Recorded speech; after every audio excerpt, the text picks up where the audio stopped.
నిజంగా గోదావైభవం లాంటి కావ్యం అన్నది ఆముక్తమాల్యదతో సరితూగుతుందా, ఇంకొంచెం పై స్థాయిలో ఉంటుందో నేను చెప్పలేను. ఎందుకంటే ఆముక్తమాల్యదకి దీనికి ఒకటే తేడా.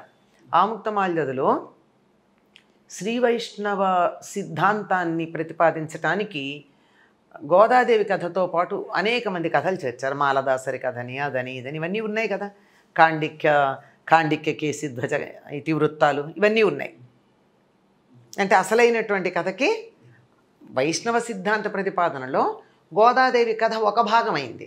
అంచేత ఆముక్తమాల్యద అన్నది పరిపూర్ణంగా సరిపోయిందా దానికి అంటే అలా. కానీ ఇందులో గోదా వైభవంలో గోదాదేవి వైభవం మాత్రమే చెప్పారండి, ఇంకేం లేదు. ఆవిడ ఆవిర్భావం కానీ, విల్లిపుత్తూరు గురించిన విశేషాలు కానీ, విష్ణు చిత్తుడికి సంబంధించిన చాలా ఏమీ చెప్పలేదు. గోదాదేవి చేసిన ధనుర్మాస వ్రతం యొక్క వైభవం మాత్రమే కాన్సన్ట్రేటెడ్గా చెప్పారు. స్పాట్లైట్ అంటారే అట్లా చెప్పింది.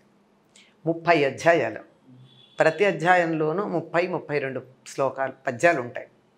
ఒక్కొక్క పద్యం ఒక రసగుళిక, మామూలుగా ఉండదు. పైకి కవిత్వానికి కవిత్వం ఉంటుంది.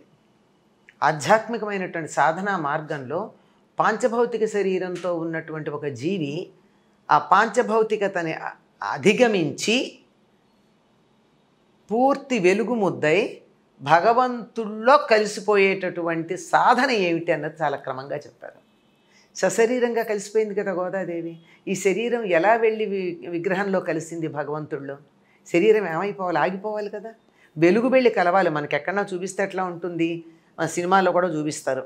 ఆ శరీరం అక్కడ వదిలేసి వెలుగు వెళ్ళి దేవుళ్ళలో కలిసినట్టు.